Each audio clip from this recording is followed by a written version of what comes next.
Bonjour les amis, qu'est-ce que ça fait du bien de se dire qu'on peut avoir confiance dans la justice de son pays. 3 multirécidivistes dangereux viennent d'être condamnés enfin à 6 mois de prison ferme.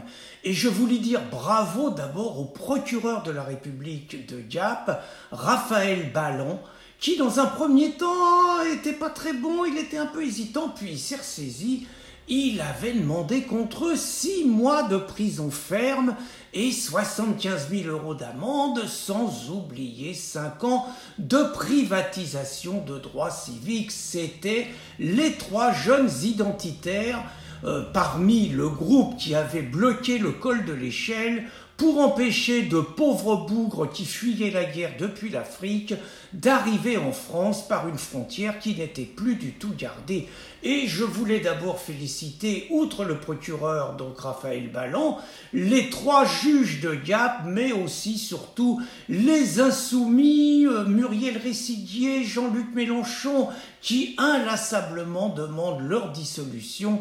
Et puis, je voulais féliciter également les militants d'extrême gauche, les antifas et tout, qui inlassablement luttent contre la vermine fasciste. Parce que je parlais de multirécidivistes. C'est pas la première fois qu'ils véhiculent leur message de haine. Rappelez-vous, la mosquée en construction de Poitiers. En 2012, 72 sur le toit d'une mosquée en construction à Poitiers, c'était eux.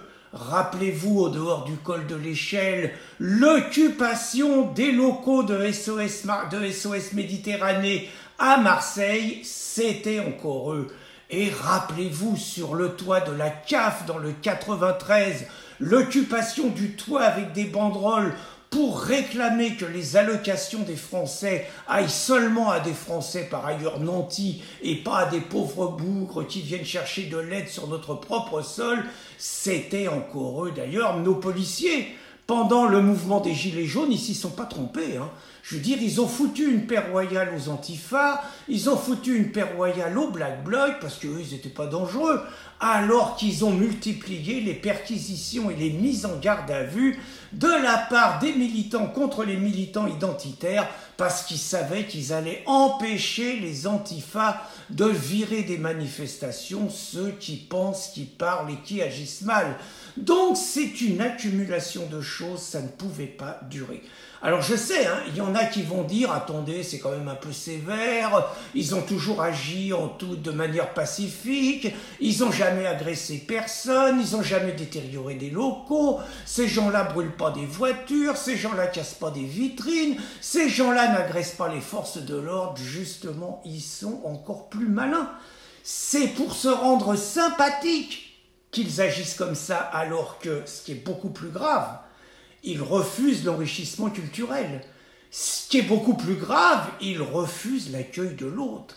Ce qui est beaucoup plus grave, ils refusent l'apport à la société française d'une religion d'amour, de tolérance et de paix. Ce qui est beaucoup plus grave, c'est qu'ils ne veulent pas que les aides, les cotisations des Français puissent aller à d'autres personnes que les Français. Et puis il y en a qui vont dire, mais attendez, par rapport à ça, regardez, c'est pas loin, Grenoble, la piscine, le burkini, ça ressemble à des gestes de charia, et là la justice dit rien. Il y en a qui vont parler de l'ensauvagement de la France à Grenoble, bon, la multiplication des règlements de compte, les coups de couteau, la France qui devient Chicago avec la sulfateuse qui sort les Kalachnikov qui sortent un petit peu partout.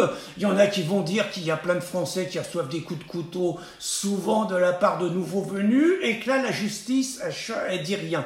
Eh ben, figurez-vous, ça n'a rien à voir, parce que, bon, c'est vrai que c'est pas bien ce qui se passe, c'est vrai qu'on peut pas être d'accord, mais si la République, elle faisait assez, si la République, au lieu de loger gratuitement, de blanchir gratuitement, de nourrir gratuitement ceux qui arrivent, qui n'ont jamais cotisé, a donné plus que 300 € à ces gens-là, parce que 300 € c'est l'aumône.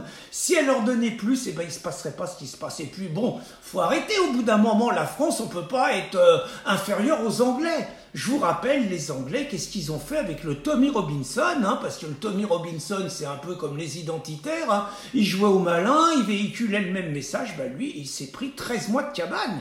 Et 13 mois de cabane, ils l'ont collé au milieu des islamistes. Hein. Il a perdu 20 kilos en 2 mois. Ils l'ont calmé. Enfin, ils l'ont calmé. Non, ils n'ont pas réussi à le calmer parce qu'il est ressorti. Ils l'ont recollé en tôle pour 9 mois. Et ils vont bien finir par l'avoir. Et ben moi, je vais vous dire, j'espère que cette condamnation, ce n'est qu'une première étape. Parce qu'il faut qu'ils rendent des comptes, ces mecs-là. Il faut qu'ils rendent des comptes. Je suis désolé, ce qui s'est passé à Poitiers, c'est une offense par rapport à la religion de paix. Et puis, ils vont avoir des procès pour tout le reste. Et moi, je me dis que 6 mois de prison, c'est qu'un début.